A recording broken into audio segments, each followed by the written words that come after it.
Are you struggling with roadblocks as a woman in the challenging and constantly changing world of corporate America? If you feel stuck in your career, you may be holding yourself back and may not even realize it. Prepare to be enlightened by the meaningful discussions here at the No Woman Left Behind podcast. Each week, gather the insight you need to break down those walls of limiting beliefs. Unleash your full potential and unlock the leader within. Listen to raw conversations with corporate women as they share inspiring stories with the purpose of obtaining their dream career and living a truly fulfilling life. Here's your host, Rosie Zilinskas.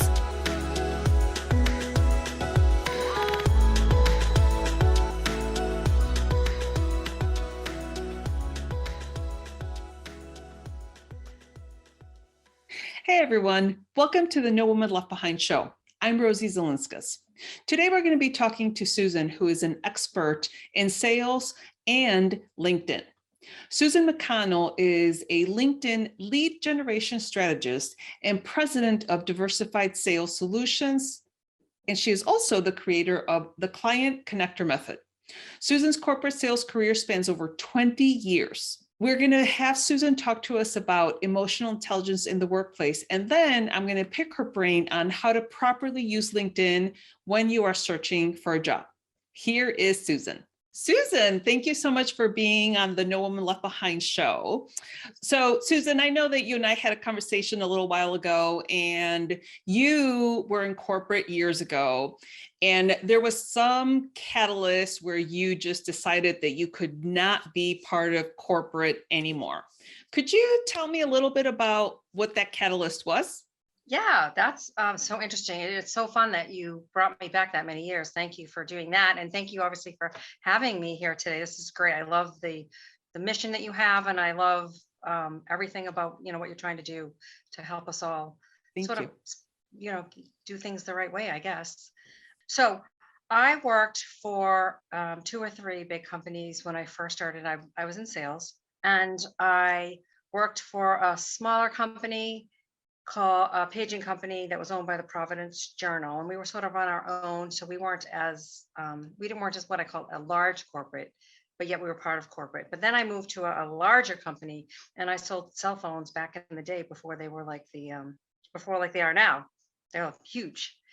So the thing about it is we had lots of layers of management in that company, and the thing that I had a hard time was with the different levels of management and being able to express your needs and wants and doing it in the right way, that like, when you're helping everybody, you're trying to get things done the right way and make things better for everybody. But yet it's that direct report relationship. I guess if you don't understand that direct report, and I ended up talking to the president of the company about, the issue. It wasn't really an issue, but what my suggestion or what it was. And, I ended up hearing back from my manager, and, you shouldn't have gone that direct route. You should have come to me first to talk about this. And, I don't appreciate that. And unfortunately, it wasn't like I planned it. And it was just a conversation that I was having with him in general. So I wasn't done on purpose. And that it was just those, and it wasn't like, I'm sure there was a few other things that happened along the way that kind of on that whole level of layers of management for me was just hard, because I like to tell things the way I see them. And yet that's the reason, like, sometimes you don't say things and not feeling like you can. I found that very hard.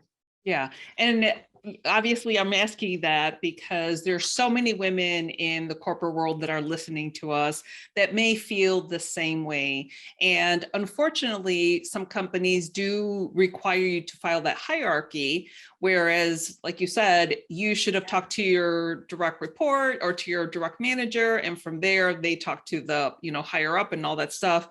And that's unfortunate when there's that many layers. But at the same time, I like the fact that you were using your voice to ask for what you needed, and what you needed ultimately was for you to exit the corporate world and for you to start your own business, right? So Yeah, that's definitely. I think that's very interesting, and many of us can relate to some of those corporate challenges. So how did you deal when you were in corporate? How did you deal with the red tape of having all those layers? Yeah, that was hugely frustrating for me to deal with that. It was hard because I think you spent more time trying to figure out how to get through all the red tape than actually do the things you needed to do to get things to move forward. And that's what I found frustrating. I felt like in a company, things move slower. To get something done took you so much longer in a larger company than in a smaller company. You said, hey, let's make this a policy. And everyone talked about it. And yay, it happened. But in a company, like, oh yeah, we want to make this a policy, and then you got to talk to this one, and then you got to talk to this one, and then we have to have a meeting, and then someone else is going to make that decision, and they're going to change it, and then it's going to come back to you, and you're going, well, we didn't really want to do it. You know what I mean? So I felt like things just took longer to do, and I think that, and I have to say, I really feel like from some of the people that I know that work for big companies, that company cultures are starting to change because we're now experiencing what I call the Great Resignation. People are leaving and people are finding good jobs. And I think that's a good thing. So I do think some of this is changing. But then again, when you have that many people in a company, there has to be, some sort of protocol, and maybe just understanding it would be different for me. Exactly. Yeah. So along those lines, you know a lot about emotional intelligence. Mhm. And emotional intelligence is something that could be useful in corporate. Can you tell me what emotional intelligence is and how you think it could benefit people in the corporate world? Yeah, and it's really interesting. So I say emotional intelligence on what I call a high level, because emotional intelligence for some people is it's your emotions, learning how to deal with your emotions so that in a situation you don't overreact, and you're able to manage the conversation without either, I would say, even becoming happy or sad. Now, well, those are two emotions, but without having emotions be brought into it, and have an intelligent conversation, and having it go well. But then there's also the emotional. I spin that because I'm in sales, so I teach the opposite of, I call it reverse emotional intelligence, and it's actually thinking about the person that you're talking to and putting yourself in their shoes, and and making the conversation about them, because if you make it about them, then you'll be able to get a little bit further, because if you're using it, it works really well, because if you're asking questions and you're trying to gather information, it's emotional intelligence on a different level. Hmm. I So really there's two like that. levels. I Yeah. really like that. I like the second piece first, because if you're having a difficult conversation with your manager, it would be good for you to try to put yourself on their shoes so that maybe you can try to figure out where they're coming from versus being defensive or starting to get mad, or just like you said, feel all those emotions. And Yep. I will have to say, it is necessary but difficult to keep your cool whenever someone's giving you some constructive criticism or some, Yeah, what you would call absolutely. negative feedback, right? So, but Oh I think yeah. you're absolutely right. We have to keep it in check. And now, does it work? Does emotional intelligence also work with spouses where you try to put yourself in their shoes? Yeah. I It's imagine it interesting would. that you say that. It does.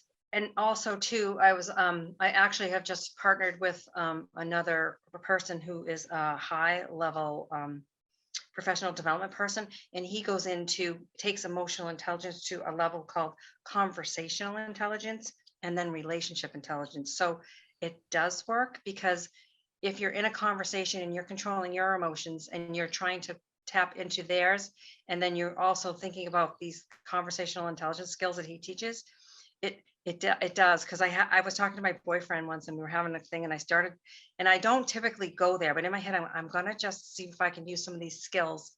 And I started asking him questions. I'm like, well, why do you feel that way about this, and why do you think this, or what do you think made you and he's looking at, and then he turns around and he goes, I know what you're trying to do. And I said, no, I'm just trying to have a conversation. And it's funny because sometimes if it's not how you normally talk or act, but I think I do ask a lot of good questions. But it's true. It's like it's you use it in your personal life and your life, it becomes a natural thing for you. Right, right. So Yeah, no, yeah, absolutely. I like that. yeah. Okay, so obviously you do a lot of business with particularly LinkedIn, right? So tell me a little bit about what you do, and then I'm going to follow up with a couple of questions after that.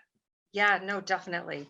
So what I do with LinkedIn is I teach people how to engage on LinkedIn. And I mostly deal with, consultants and like small sales teams, but everybody can benefit from this because when you use emotional intelligence like I teach it, you get more people to engage with you. And that's what this is all about, is to get people to engage with you, not just to have them be a connection. Right. Because I try to build a community. And when you build a community, it's what you have. It's the community. It's the people that you have in your community that, there's like that, there's no I in team. Like you have somebody to reach out to. And I have some statistics that I think you'll find pretty cool. It says 51% of companies acquired a B2C customer through LinkedIn. LinkedIn generates more leads for B2B companies than Facebook, Twitter, or blogging individually. Wow. Yeah. That's huge. And then there's one more that's pretty cool. LinkedIn is responsible for 64% of all visits from social media channels.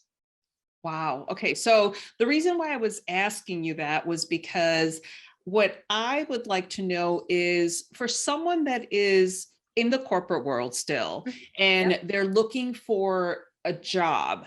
Great. A lot of people are always like, okay, we'll go on LinkedIn and start networking. But what does that mean when it comes to you looking for a job? Cool. I'm going to add one more thing in Mhm. because I was working with someone this morning.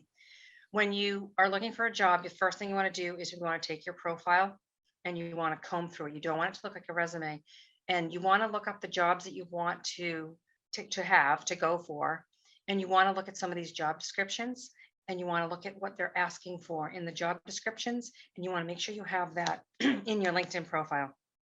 So that way you're searchable, one, so what they can come to you, one way.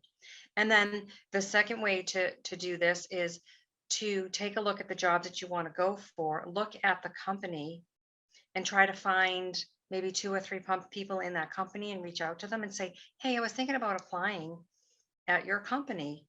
Would you mind, connecting with me and letting me know what your experience has been? Find 2 or 3 people, maybe not in the department that you're trying to go work for, but in a different department. Most people will talk to you when you ask nicely. So you can get someone to talk to you. So it's about asking good questions. And is it just a matter of me reaching out, or people reaching out to say, hey, I'm interested in your company. Would you mind having a coffee? Like, give me like 2 or 3 sentences that you would actually use for that communication. So it's interesting. So when I'm trying to get someone to really, really engage, so when you're looking for a job, I think it's different on a level of, I think you can ask that question pretty quickly. First, you want to connect. I say every connection request that anybody, well, the way I teach it is, when you're connecting with someone, keep it simple. You don't have to read their profile up, down, and sideways to connect with them.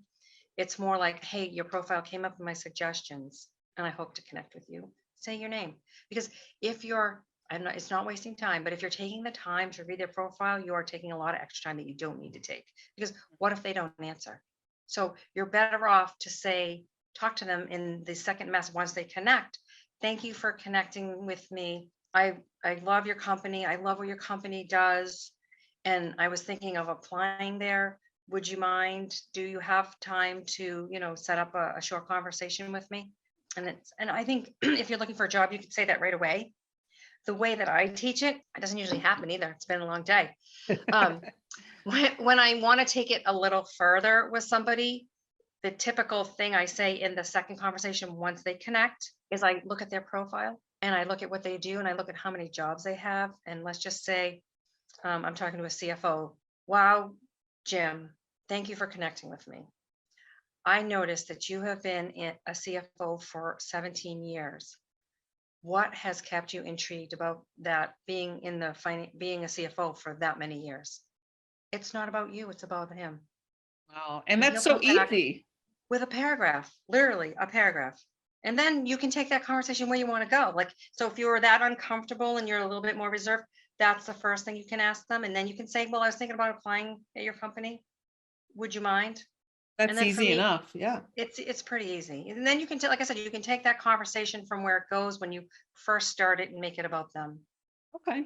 All right. So obviously, now you said, I want to kind of go back to what you said as far as looking at jobs that you want.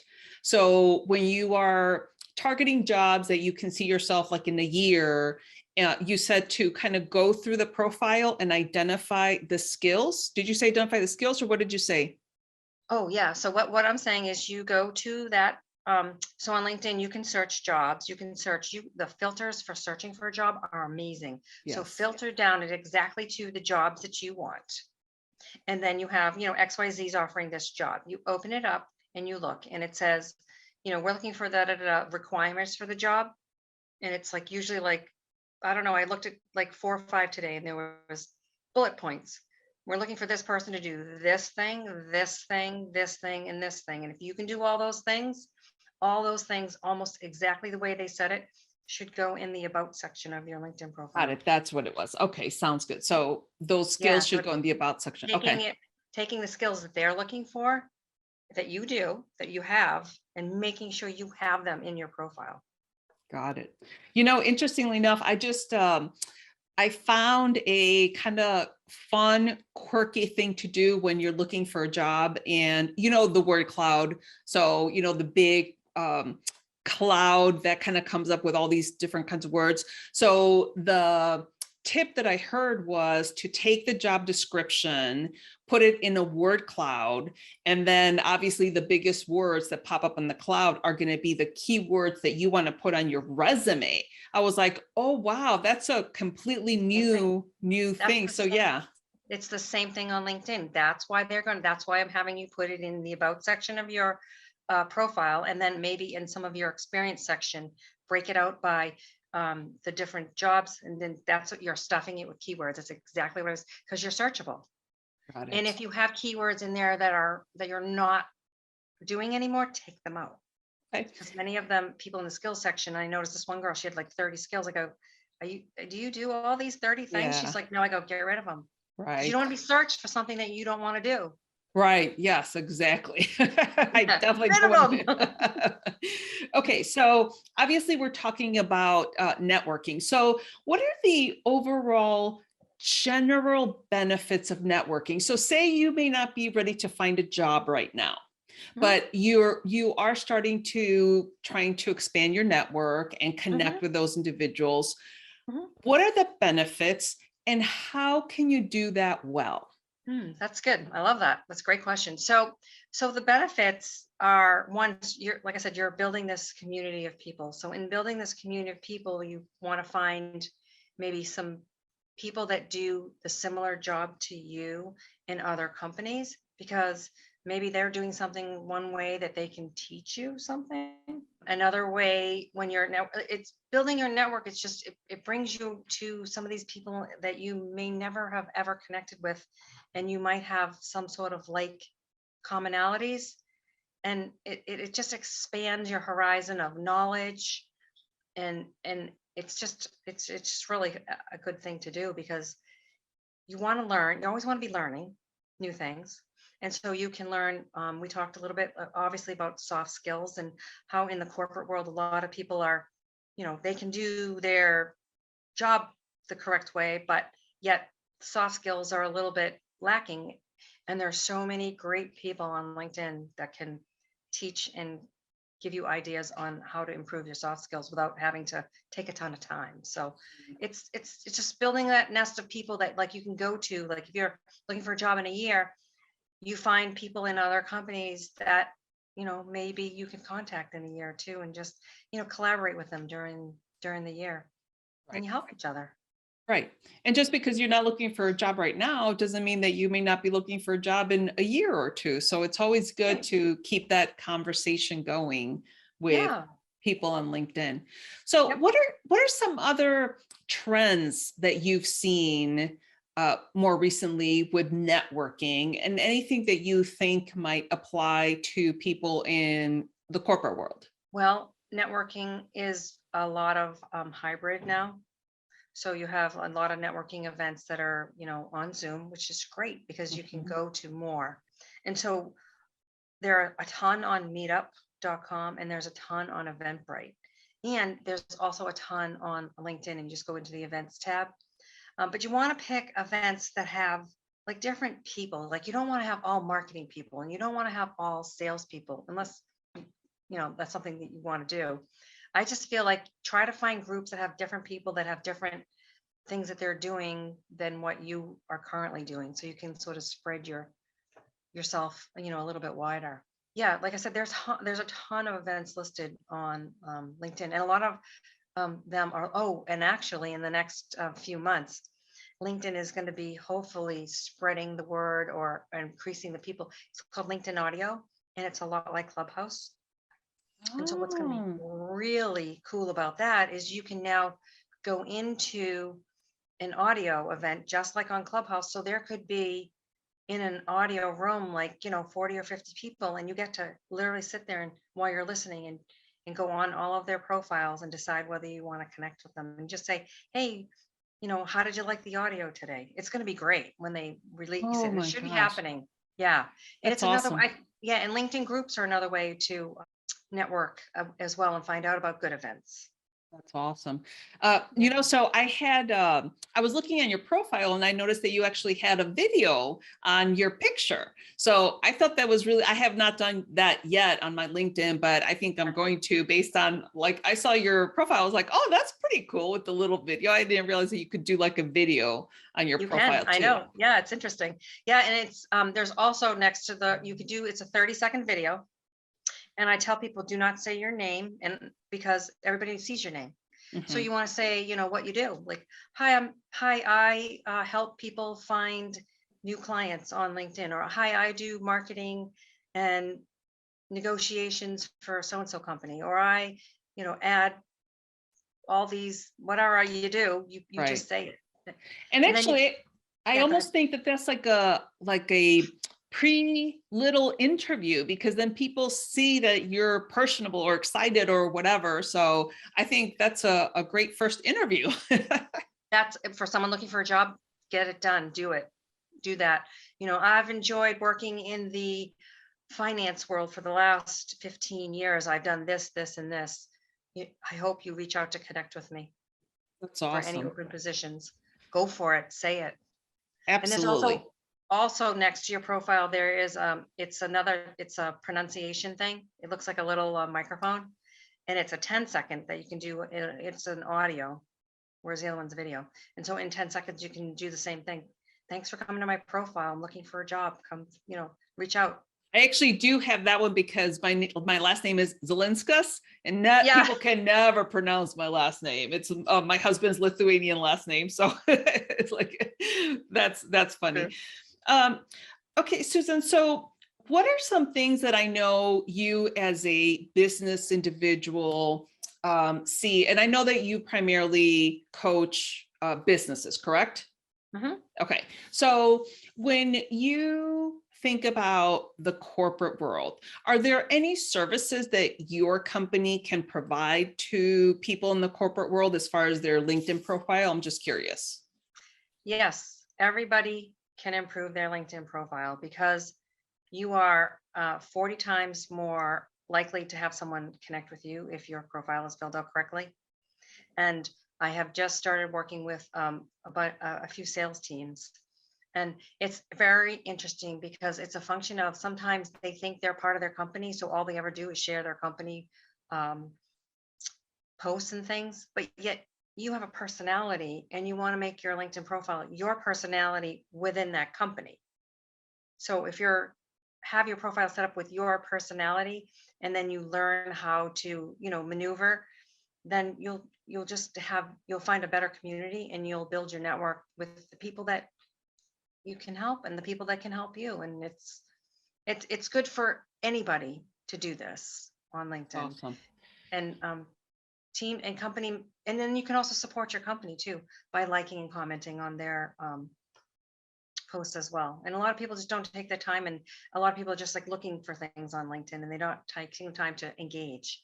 Got it. That's what's, I mean, don't like spend your entire day engaging, but do it, settle 20 minutes a day and then get off. Okay, so I love what you just said, but I'm going to pick your brain a little bit more about the word engage. We hear that word all the time, everywhere, that you have to engage. what does engaging truly look like, and what are the benefits of engaging? So the way you engage on LinkedIn, one was we talked about direct messaging and Okay. connecting with people. That's engaging. A second way is to like and comment on posts. That's also engaging. And then also there's, like I said, there's groups. You can engage in groups. And then like in your main feed, which in LinkedIn is that home feed, there's also, I mean, like you can spend a ton of time doing that. But if you find 2 or 3 influencers in your market, you can go to their posts and they have more connections. Like let's just say, I'm just going to say Tony Robbins for an example. Tony Robbins has 7 million followers. So if I go to one of Tony Robbins' posts and see he does a post and he does very high level, and then I do a long post comment on his audience is going to see my comments. That's engaging. So I'm taking advantage of someone who has a huge profile and a huge following to try and build mine. Got it. So there's, yeah. So many ways. I imagine if I am interested in a certain company to, kind of like for a future position, and they are active on LinkedIn, I can be engaging with them by commenting on their posts. And that way, my name is kind of attached to that company too, right? Yes. It depends on if it's coming from the company or the person in the company. I would look for someone resharing a post Okay. from a company, because if it's a company post, it's usually done by the marketing department and they may not be checking. I would watch, because if there's low engagement, it's a company you want to work for. Yeah, definitely do it. If Got it's it. like someone that says like 500 likes on a post, look for the other people in the company that are resharing the posts. Better off. That's good. That's really Yeah. good. Yeah. Okay. Yeah. So again, I know that there's just so many different things. So, but about engaging, but the way you explained it is definitely makes much more sense. Again, especially for those that are looking for different jobs. So, a couple of other things. I wanted to know if you have noticed any, or if you can give us any characteristics from your long experience now in sales, because as an employee, I'm constantly trying to come up with my value so that I can justify a salary increase or a promotion. Can you think of maybe 2 or 3 characteristics that people that are constantly promoting themselves have in common, so that maybe some of our listeners can relate to how they should be promoting themselves? You know what? This is interesting, and I'm not sure. I think this applies, but I think people are so hung up on perfection, doing things like, I'm not going to do this till it's 100% perfection. And I had a coach, and he said, Susan, it is not about perfection, it's about progress. So it's about doing something and doing it and almost doing it imperfect, and then taking it back and making it perfect. That's going to get you further down the road, because you tried it. You tried something and someone saw that you tried it and they said, well, that's really great, but maybe, try to, you know what I mean? I don't think people in this day and age feel as though like, oh, you made like this tiny mistake. You know what I mean? Don't feel like try things, like try different things, try a different way to say it, try, learning different ways to do things, and just go do it. Try it. I think that's really good, because I think perfectionism sometimes paralyzes people, and you're so afraid of making a mistake, or you're so afraid of getting criticized or judged. And honestly, who cares? Okay, so you made a mistake, try again. So Yeah. you obviously have your podcast, which is on LinkedIn, correct? And you Right. go on Yeah. once a Live. week? Yep. I go on every Tuesday on LinkedIn Live. Yes. And what Although is this week it went down. For some reason they were down, and then I saw they sent an email, so I had to repost them when I did. So Oh, got it. So what is your podcast specifically about as far as business? Because I know it's like business, like dangers in yes. business. Yeah, I know. It's called Dangerous Conversations About Business. And the reason that it's dangerous is because I want people to dangerously get better. I want my community to learn from the people that are on my podcast how we all can do business better together. And I do one little quick LinkedIn tip, but it's not about me, it's about my community everybody learning from each other and growing and developing. And, that way we all win when that happens. Exactly. And I think that's the same concept can be translated into corporate. So if you're in corporate, kind of gather a few people that you can converse, have, different challenges as far as what you're trying to do, share goals, anything like that, to together bring each other up, right? So I think that also applies in the corporate world. Yeah. Okay. Definitely. So before we close, I'm going to ask you to share 2 tips that you think would be good tips for people to apply in their corporate world that they can implement right away. Yeah, you and I talked about this a little bit earlier. I think it's the soft skills. We talked about this. I think it's learning how to, as Mark Altman tells, it's conversational intelligence. It's learning how to have conversations, not necessarily good ones, difficult conversations. And there is a way to do it, and there are skills around it. And I've been listening to podcasts on it, and I'm just like amazed at how much I'm the worst at difficult conversations, and I'm in sales. I can sell somebody and I get the whole, objection thing. But when I have to tell someone that they did something wrong and try to get them to do it right, that is so hard. And those are soft skills and I think that many companies overlook. And I think if we all had better conversations with each other, that maybe some of these things and would disappear. Maybe more people would be getting promoted, or people wouldn't misunderstand things. Absolutely. So that's my tip. Soft skills. Okay, sounds good. Soft skills. Is there a second tip? Be active on LinkedIn. You never know where your next job is going to come from. I like that one. Easy enough, and you can do it right from your phone. Connect with 5 people a week that you think could expand your horizons. Just 5. I like that. I like that. In a year, what's that? 5 a week is 20 a month times 10, so 200 people that you'll add to your community. Yeah, that's huge. Okay, so Susan, before we go, are there any other words of wisdom that you'd like to share, or is there anything else that you want to share about your business or anything like that? Yeah, sure. I really think that corporations now are starting to be a little more flexible and starting to really kind of go down that path.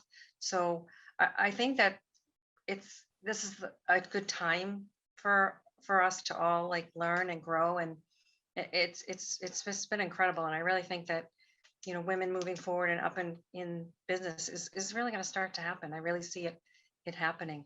If anybody would like to have a profile analysis, they can reach out to me on LinkedIn, message me. Happy to do a quick 15-minute profile overhaul for them. Sounds good. Excellent. Yeah. Okay. All right, everybody. Well, that's a wrap. That's the end of our conversation, our time with Susan. So Susan, thank you so much for being with us today. Okay, so that's a wrap with Susan. She provided us some great information on how to take advantage of LinkedIn so that you can engage and also build a community. So the last thing I'm going to do is recap Susan's 2 tips. So tip number 1 was to work on developing your soft skills. An example of that would be how to better have difficult conversations. So that's tip number 1. And tip number 2 is be active on LinkedIn. We talked a lot about engaging properly and being able to, again, build your community. So I think those are some really good tips. If you have any suggestions on any topics about career development, please go ahead and email me or send me a DM. My contact information is going to be on my blog on nowomanleftbehind.com. And Susan's information will also be on my blog as well. So with that, remember to be brave, be bold, and take action. Until next time. Thank you for listening to this episode. Let these stories of self-encouragement and professional development serve as a guide in navigating through corporate America in the most practical and fulfilling way possible. Do not forget to subscribe to the show at nowomanleftbehind.com for more content like this. Leave a rating and share it with your friends because we want to make sure that no woman is left behind. Until I see you next time, remember to be brave, be bold, and take action.